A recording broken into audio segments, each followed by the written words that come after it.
Hello students, हम आज आप लोगों के लिए इस लाइव सेशन के दौरान लेके आए हैं 1500 क्वेश्चंस पॉलिटिकल साइंस के। तो आज की वीडियो के अंदर हम डिस्कस करने वाले हैं 50 क्वेश्चन के बारे में जो वेरी इंपॉर्टेंट हैं। ठीक है, तो आज हम इस वीडियो को शुरू करते हैं। तो सबसे पहला क्वेश्चन है कि सर्वोच्च न्यायालय ने एक महत्वपूर्ण निर्णय में मुस्लिम पिताओं को भी आपराधिक प्रक्रिया संहिता की धारा 125 के दायरे में ले लिया है।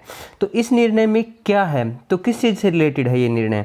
तो इसके अंदर जो आंसर रहेगा वो है जो तलाकशुदा पत्नी है उसके साथ जो बच्चे रह रहे हैं, जब तक वो बालिग नहीं हो जाते, यानी कि जब तक वो 18 वर्ष के नहीं हो जाते, तब तक उनके पिता की जिम्मेवारी है कि वो उनका खर्चा उठाए। तो आपको थोड़ा सा ये याद रखना है और ये आपको धारा बहुत अच्छे से याद रखनी है, क्योंकि ये धारा ही है जो क्वेश्चंस के अंदर आप लोगों के लिए एग्जाम में पुट हो सकती है।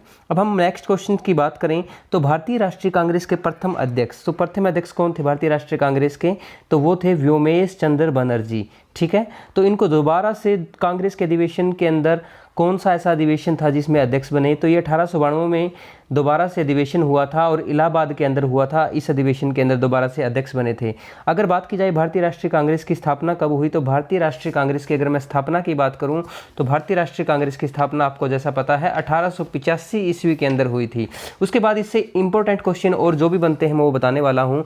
सबसे पहले अध्यक्ष का आपको पता ही लग गया कि सबसे पहले अध्यक्ष कौन थे इसके, तो सबसे पहले अध्यक्ष इसके व्योमेश चंद्र बनर्जी थे। उसके बाद हम सेकंड अगर अध्यक्ष की बात करें भारतीय राष्ट्रीय कांग्रेस के बारे में, तो यहाँ से भी अच्छा क्वेश्चन बनने की उम्मीद रहती है। ठीक है, तो हम इसके सारे अधिवेशन की बात करते हैं। तो पहला आपको पता लग गया, दूसरा अधिवेशन हुआ था दोस्तों 1885 के बाद 1886 में, और ये कहाँ हुआ था? ये कलकत्ता के अंदर हुआ था। और यहाँ से अच्छा क्वेश्चन क्या बनता है? यहाँ से अच्छा क्वेश्चन बनता है कि प्रथम जो थे आपके पारसी अध्यक्ष कौन थे भारतीय राष्ट्रीय कांग्रेस के? यहाँ पे मैं आपको 5-6 क्वेश्चन बताऊंगा, आपको थोड़ा सा धैर्य रखना है। सबसे पहला क्वेश्चन जो बता रहा हूं मैं, जो व्योमेश चंद्र बनर्जी हैं, इनसे ये क्वेश्चन भी बन सकता है कि जो प्रथम आपके ईसाई अध्यक्ष थे, ठीक है, प्रथम ईसाई अध्यक्ष, तो जो व्योमेश चंद्र बनर्जी थे ये क्या थे? आपके प्रथम ईसाई अध्यक्ष थे। ठीक है, आपको याद रह जाएगा। उसके बाद मैं आपको सेकंड बता रहा हूँ। उसके बाद दूसरा है, सेकंड है, सेकंड की अगर मैं बात करूँ तो 2 नंबर पे प्रथम पारसी अध्यक्ष। ठीक है, प्रथम पारसी अध्यक्ष, ये ईसाई थे। तो पारसी की अगर मैं बात करूं, पारसी थे दादा भाई नौरोजी। ठीक है, दादा भाई नौरोजी। उसके बाद मैं आगे बात करता हूं नंबर 3 की।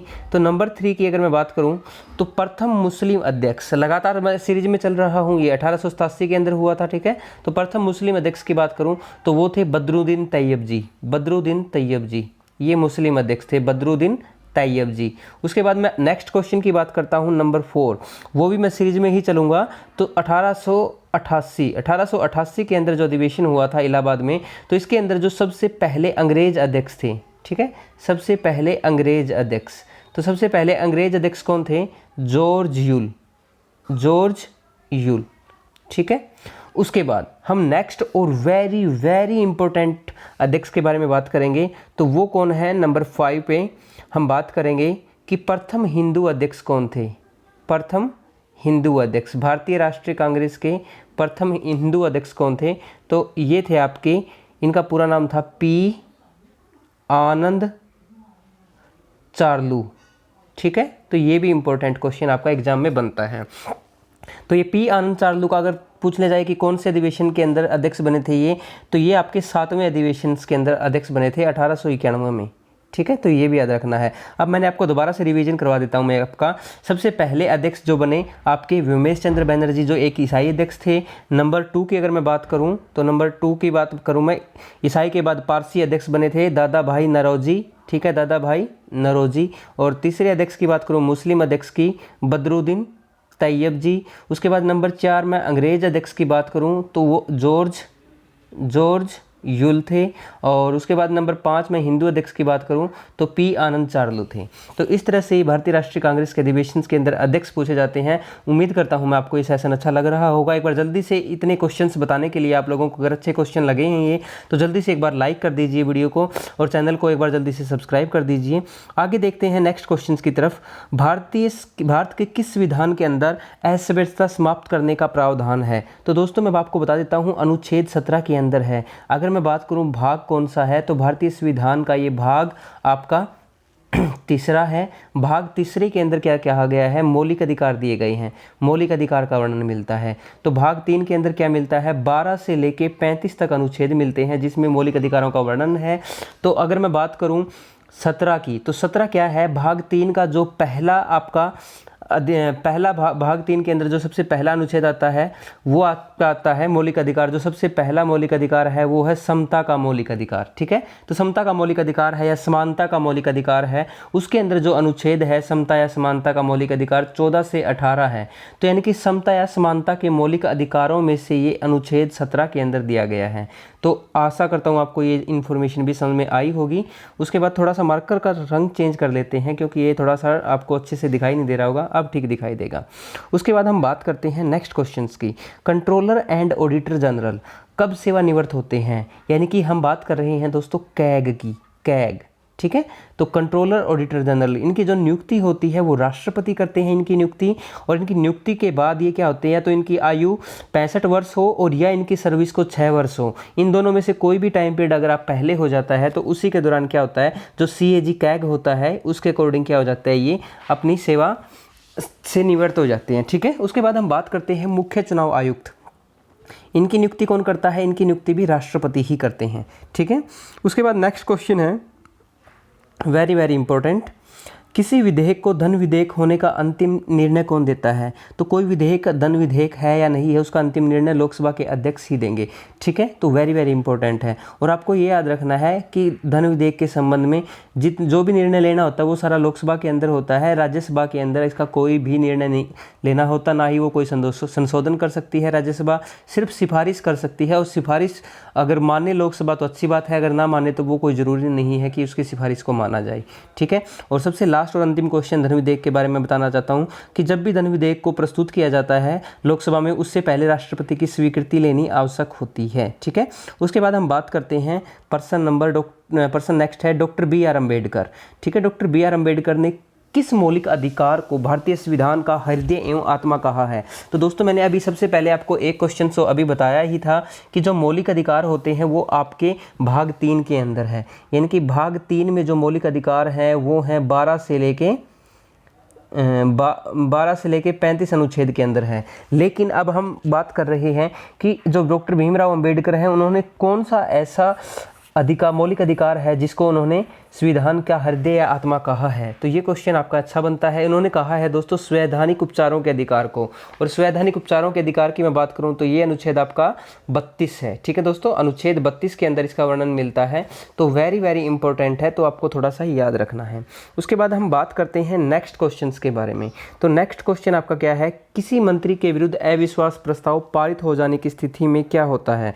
तो अगर किसी भी मंत्री के विरुद्ध अगर आपका अविश्वास प्रस्ताव पारित हो जाता है, यानी कि अविश्वास प्रस्ताव पारित कौन करता है, इसको अविश्वास प्रस्ताव को लेके कौन आता है, इसको लेके आता है विपक्ष लेके आता है, ठीक है। और अगर ये पूर्ण बहुमत से पास हो जाता है तो फिर पूरी की पूरी जो मंत्रिपरिषद है उसको त्यागपत्र देना पड़ता है, ठीक है दोस्तों। आपको थोड़ा सा याद रखना है। क्या अभी तक ऐसा हुआ है? बिल्कुल हुआ है। जब हम आपको प्रधानमंत्री कराएंगे तब आपको अच्छे से बताएंगे, ठीक है। तो इसके बारे में पूरी की पूरी डिटेल वहाँ पर बताएंगे आपको। राज्यसभा की द्विवार्षिक चुनावों की अधिघोषणा कौन जारी करता है। तो द्विवार्षिक चुनावों की अधिघोषणा कौन जारी करता है, निर्वाचन आयोग करता है। द्विवार्षिक का मतलब क्या है कि राज्यसभा के अंदर ये प्रावधान है कि प्रत्येक 2 वर्ष के बाद क्या होगा, प्रत्येक 2 वर्ष के बाद 1/3 सदस्य सेवानिवृत्त होते हैं, ठीक है। तो थोड़ा सा आपको याद रखना है ये। उसके बाद राष्ट्रपति जो होता है संविधान के किस अनुच्छेद के अंतर्गत लोकसभा भंग कर सकता है। तो अनुच्छेद 85 के अंदर ये लिखा हुआ है साफ साफ कि राष्ट्रपति जो लोकसभा है उसको भंग कर सकता है। कब कर सकता है? क्योंकि जो लोकसभा के अंदर जो मंत्रिपरिषद होती है वो आपकी लोकसभा के प्रति क्या होती है, उत्तरदायी होती है। अगर हम बात करें अनुच्छेद 85 के अंदर, अनुच्छेद 85 के अंदर क्या है, जो भी आपका सत्र है उसका सत्र का विघटन कर सकता है। कौन कर सकता है सत्र का विघटन? राष्ट्रपति कर सकते हैं, ठीक है। सत्र विघटन यानी कि लोकसभा भंग कर सकते हैं। उसके बाद हम बात करेंगे नेक्स्ट। तो दोस्तों अभी तक अगर आपको क्वेश्चंस अच्छे लग रहे हैं एक बार जल्दी से लाइक भी कर दीजिए। मैं आपके कमेंट जितने भी होंगे, मैं कमेंट को आपका बीच में पढ़ के आपका टाइम वेस्ट नहीं करूंगा। जितने भी आपके जो भी कमेंट होंगे मैं वो आपको उसके ओरल देने के बजाय मैसेज तो उनका मैं रिप्लाई करूँगा, टेक्स्ट रिप्लाई ही करूँगा। तो कोई भी कैंडिडेट है तो वो यूँ सोचे कि हमारे हमारे एसएमएस का, हमारे जो भी कमेंट है उनका आंसर क्यों नहीं मिल रहा, तो उसका सबसे बड़ा रीज़न यही है, आपके जितने भी कमेंट होंगे उनका जो भी रिप्लाई करना होगा मैं टेक्स्ट के द्वारा ही करूँगा, ठीक है। तो नेक्स्ट क्वेश्चन हमारा आपका है भी किस विधान संशोधन के द्वारा प्रीवी पर्स मान्यताएं तथा विशेषाधिकार समाप्त कर दिए गए हैं। तो ये है 26वां संविधान संशोधन 1971 के तहत, ठीक है। तो इसके बाद हम नेक्स्ट क्वेश्चन की तरफ चलते हैं। संविधान की किस अनुसूची के अंदर यानी कि शेड्यूल के अंदर राज्यपाल, राष्ट्रपति, भारत के मुख्य न्यायाधीश आदि के वेतन दिए गए हैं। तो ये आपके द्वितीय अनुसूची के अंदर है। आपको देखा होगा कि भारतीय संविधान की अनुसूची जो 2 है उसके अंदर जितने भी पदाधिकारी हैं उन सभी का वेतन और भत्तों का वर्णन मिलता है, चाहे वो राज्यपाल हो, चाहे राष्ट्रपति हो, चाहे उपराष्ट्रपति हो, चाहे भारत के मुख्य न्यायाधीश हों, चाहे सुप्रीम कोर्ट के न्यायाधीश हों, अन्य न्यायाधीश हों या फिर हाई कोर्ट के मुख्य न्यायाधीश हों, तो इन सभी का वर्णन मिलता है आपका। उसके बाद हम बात करते हैं राष्ट्रपति पर जो महाभियोग चलाते हैं उससे पहले कितने दिन नोटिस देना पड़ता है। तो 14 दिन पूर्व नोटिस देना पड़ता है। और ऐसा ही आपका लोकसभा अध्यक्ष के रूप में है, ठीक है। तो लोकसभा अगर अध्यक्ष को भी हटाया जा रहा है या राज्यसभा के सभापति को हटाया जा रहा है तो उससे पहले क्या होगा, उनको 14 दिन पूर्व के अंदर नोटिस देना पड़ेगा, तभी आप उसके ऊपर ये कार्रवाई कर सकते हो। उसके बाद किस अनुच्छेद के अंतर्गत राष्ट्रपति का निर्वाचन होता है। राष्ट्रपति का निर्वाचन आपका अनुच्छेद 54 के अनुसार होता है, ठीक है। विधान परिषद की कुल सदस्य संख्या का कितना भाग विधानसभा से चुनकर आता है। वेरी वेरी इंपॉर्टेंट है, विधान परिषद की बात कर रहा है दोस्तों। जैसे आपके राज्य सभा होती है आपकी, तो विधान परिषद आपकी, उसके अंदर जो कुल सदस्य संख्या उसका कितना भाग विधानसभा से चुनकर आता है, विधानसभा से चुनकर आएगा, यानी कि 1/3 जो भाग होता है आपका वो आपका विधानसभा से चुनकर आता है। उसके बाद हम नेक्स्ट बात करते हैं, संविधान के अनुच्छेद 75 में किसके बारे में चर्चा है। वेरी वेरी इंपॉर्टेंट है, मंत्री परिषद के बारे में चर्चा है, ठीक है। तो मंत्री परिषद। और अनुच्छेद 76 की अगर मैं बात करूं तो अनुच्छेद 76 के अंदर किसका वर्णन है, तो महान्यायवादी का है। तो ये भी आपको थोड़ा सा याद रखना है, वेरी वेरी इंपॉर्टेंट है ये, ठीक है। और 74 के अंदर प्रधानमंत्री का वर्णन मिलता है। तो इस तरह से आप थोड़ा सा याद रख सकते हैं। अगर मैं थोड़ा सा आपको सीरीज बनाऊं तो जैसे 52 है, 52 के अंदर राष्ट्रपति मिलता है, 52 के अंदर अगर हम +11 करेंगे तो 63 हो जाएगा, 63 के अंदर उपराष्ट्रपति का वर्णन मिलता है, फिर +11 कर देंगे तो 74 हो जाएगा, फिर हमारे यहाँ पे मिलता है प्रधानमंत्री का वर्णन। तो इस तरह से आप थोड़ा सा याद रख सकते हैं, ठीक है। उसके बाद हम बात करते हैं नेक्स्ट क्वेश्चन की। तो नेक्स्ट क्वेश्चन है, किसी सदस्य द्वारा किसी अन्य सार्वजनिक महत्व के विषय पर विचार करने के लिए सदन की चल रही वर्तमान कार्यवाही बंद करने का प्रस्ताव क्या कहलाता है। तो काम रोको प्रस्ताव कहलाता है ये, ठीक है। संविधान की 7वीं अनुसूची के अंतर्गत केंद्रीय सूची है, उसमें कितने विषय हैं तो इसका वर्णन मिलता है आपका 7वीं अनुसूची में। जैसे आपके केंद्र के कितने विषय हैं, राज्य सूची के कितने विषय हैं, या फिर समवर्ती सूची जो ऐसी सूची होती है जिसके अंदर राज्य के भी और आपके केंद्र के भी दोनों के विषयों के ऊपर काम किया जा सकता है, तो उन सभी का वर्णन 7वीं अनुसूची में मिलता है। और वहाँ पे जो विषय हैं आपके वो है आपके 97 विषय, ठीक है। पंचवर्षीय योजना का अनुमोदन तथा पुनर्निरीक्षण किसके द्वारा किया जाता है, ये राष्ट्रीय विकास परिषद के द्वारा किया जाता है। पंचायती राज प्रणाली किस पर आधारित है, ये है सत्ता के विकेंद्रीकरण पर। उसके बाद भारत के प्रथम लोकसभा उपाध्यक्ष कौन थे, तो वे प्रथम लोकसभा उपाध्यक्ष थे एम अनंत सैनम आयंगर। और अगर आपसे पूछा जाए ये आपके प्रथम उपाध्यक्ष थे और साथ में पहली लोकसभा के अंदर ही ये अध्यक्ष भी बन गए थे, क्योंकि पहली लोकसभा के जो अध्यक्ष थे जीवी मावलंकर, इनकी पद के ऊपर मृत्यु हो गई थी और उसके बाद इन्होंने लोकसभा के अध्यक्ष का कार्यभार संभाला था एम अनंत सैनम आयंगर ने, ठीक है। और दूसरी लोकसभा के ये अध्यक्ष भी बने थे, ठीक है, ये भी इम्पोर्टेंट है। उसके बाद शिक्षा पहले राज्य सूची के अंतर्गत आती थी, किस संविधान संशोधन अधिनियम के द्वारा इसे समवर्ती सूची में लाया गया, तो इसको अब लाया गया है 42वें संविधान संशोधन अधिनियम के द्वारा, ठीक है। उसके बाद हम बात करते हैं नेक्स्ट पर्सन की। भारतीय संविधान के किस अनुच्छेद में मौलिक कर्तव्यों की चर्चा की गई है, तो इसके अंदर जो चर्चा की गई है वो है अनुच्छेद 51A में, ठीक है। तो एक बार जल्दी से आप, अगर आपको क्वेश्चन अच्छे लग रहे हैं, आपका जल्दी से चैनल को सब्सक्राइब कर दें भाई जो भी न्यू व्यूवर हैं, और साथ में लाइक भी कर दीजिए अगर आपको हर रोज़ ऐसे ही पॉलिटी की ये सीरीज चाहिए, क्योंकि हम हर रोज़ आप लोगों के लिए ये क्लास इसी टाइम लेके आएंगे। और आपको पता होगा कि ये 1500 क्वेश्चंस की टोटल PDF है, जिसके अंदर हम आपको हर रोज़ 50 क्वेश्चंस के नियर अबाउट करवाएंगे।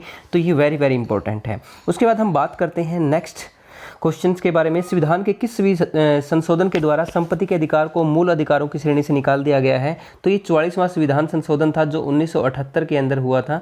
तो ये भी आपको थोड़ा सा याद रखना है, ठीक है, क्वेश्चन पूछ लिया जाता है।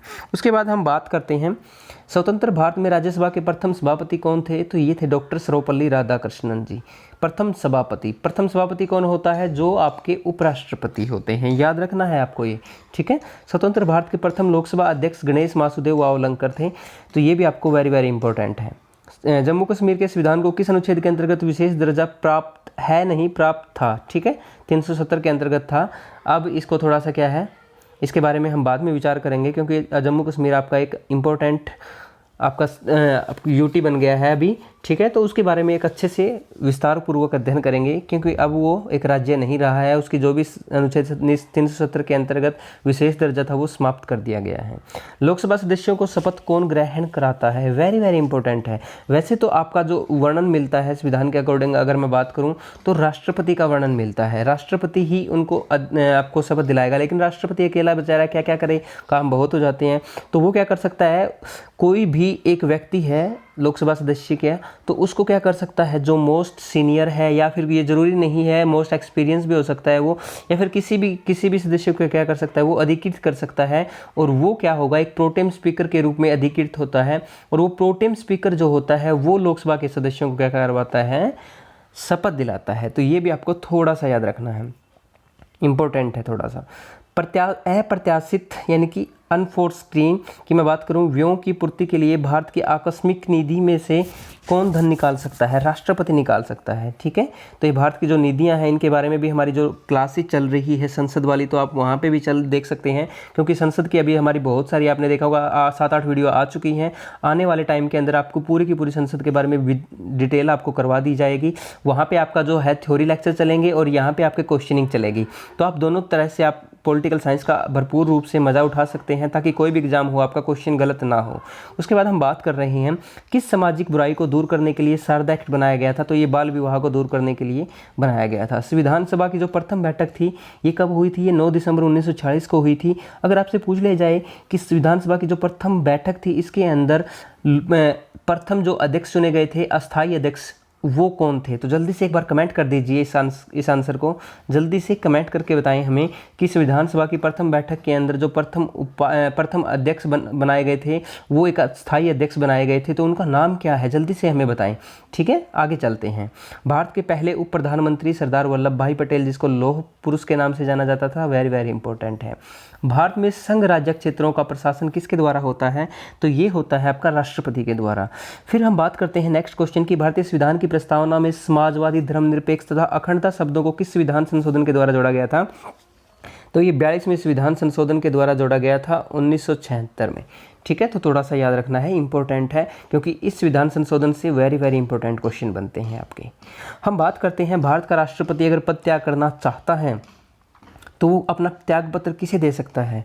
तो वो अपना त्याग पत्र देगा उपराष्ट्रपति को, और उपराष्ट्रपति किसको अपना त्याग पत्र देगा? ये राष्ट्रपति को देगा, यानी कि दोनों एक दूसरे को आपस में देंगे, ठीक है। अगर आपसे पूछा जाए लोकसभा का अध्यक्ष किसको त्याग पत्र देता है, तो वो उपाध्यक्ष को देता है, और लोकसभा का उपाध्यक्ष अध्यक्ष को देता है। और अगर आपसे पूछा जाए कि राज्यसभा का उपसभापति किसको देता है? राज्यसभा का उपसभापति, तो उपसभापति सभापति को देता है, और सभापति किसे देता है? हाँ, यही गलती होती है, ठीक है। तो सभापति किसको देता है? तो देखो सभापति किसको देगा? राष्ट्रपति को देगा, यानी कि सभापति कौन होता है? सभापति होता है आपका उपराष्ट्रपति, और उपराष्ट्रपति किसको देगा? ये राष्ट्रपति को देगा। थोड़ा सा याद रखना है आपको, गलती होती है यहाँ पे, ठीक है।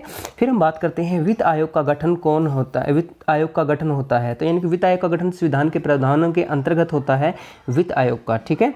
उसके बाद 10वें वित्त आयोग के अध्यक्ष कौन थे? केसी पंत थे, पंत, तो ये आपके 10वें वित्त आयोग के अध्यक्ष थे। उसके बाद हम बात करते हैं भारत के संविधान में अवशिष्ट शक्तियाँ किस में निहित है? तो ये संसद के अंदर जो भी अवशिष्ट शक्तियाँ हैं वो निहित होती हैं संसद में। भारत संविधान के अंग नीति निर्देशक सिद्धांतों का स्रोत क्या है? ये आयरलैंड से लिए गए हैं, ठीक है, यानी कि नीति निर्देशक तत्वों को कहाँ से लिया गया है? आयरलैंड से। संविधान के किस अनुच्छेद में संविधान संशोधन की प्रक्रिया है? तो ये आपके 368 के अंदर है, ठीक है। फिर हम बात करते हैं समाजवाद वह टोपी है जो सुविधानुसार पहनी जा सकती है, यह कथन किस प्रसिद्ध आलोचक का है?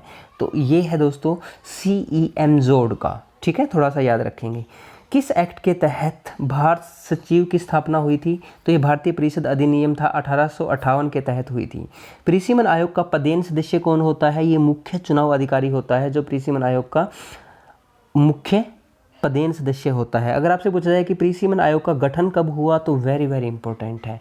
तो परिसीमन आयोग का गठन कब हुआ था, ये आपको थोड़ा सा याद रखना है। ये आपका 1952 में हुआ था पहली बैठक, फिर इसी 52 में हुई, फिर 62 में हुई दूसरी बैठक, 72 में हुई तीसरी बैठक, और उसके बाद 2002, याद रखना है आपको, ठीक है। तो ये आपकी अभी तक 4 बैठकें हो चुकी है। अब अगली बार परिसीमन आयोग कब बैठेगा? ये 2026 में बैठेगा, तो थोड़ा सा आपको ये भी याद रखना है, ठीक है।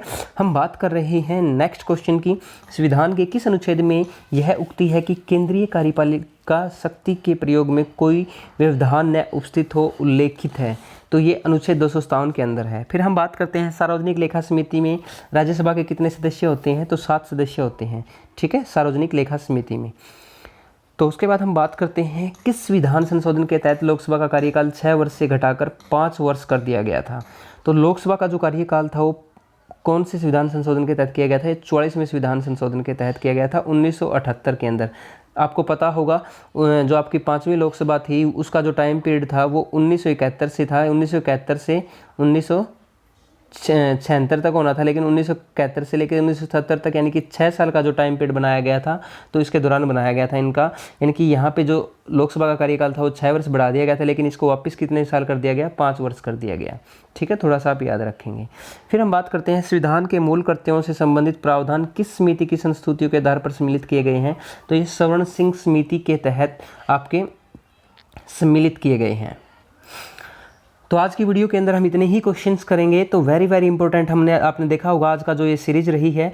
तो अगर आपको ये लगा है कि एक आपकी हेल्पफुल क्वेश्चन है तो जल्दी से आप हमें कमेंट करके बताएं, और आपको वीडियो का कंटेंट है जो कैसा लगा, और अगर आप चाहते हैं कि ये हम रेगुलर आपको क्लास के द्वारा प्रोवाइड करवाएं और आपको इसकी PDF भी प्रोवाइड करवाएंगे जो हमारे क्वेश्चन हो जाएंगे, तो उसके अकॉर्डिंग आपको टाइम टू टाइम PDF भी मिलेगी सारी की सारी। तो इसके लिए आपको क्या करना पड़ेगा, एक बार हमारी कंप्लीट सीरीज हो जाए तो उसके बाद हम आपको कोशिश करेंगे कि आपको पूरी की पूरी PDF भी दें। दोस्तों अगर आपको ये कंटेंट अच्छा लगा है तो जल्दी से एक बार लाइक कर दें, चैनल को सब्सक्राइब कर दें। जो भी कैंडिडेट हमारे साथ जुड़े हुए हैं, आपने ये वीडियो यहाँ तक देखी है, आप सभी का धन्यवाद। Thank you, have a good night.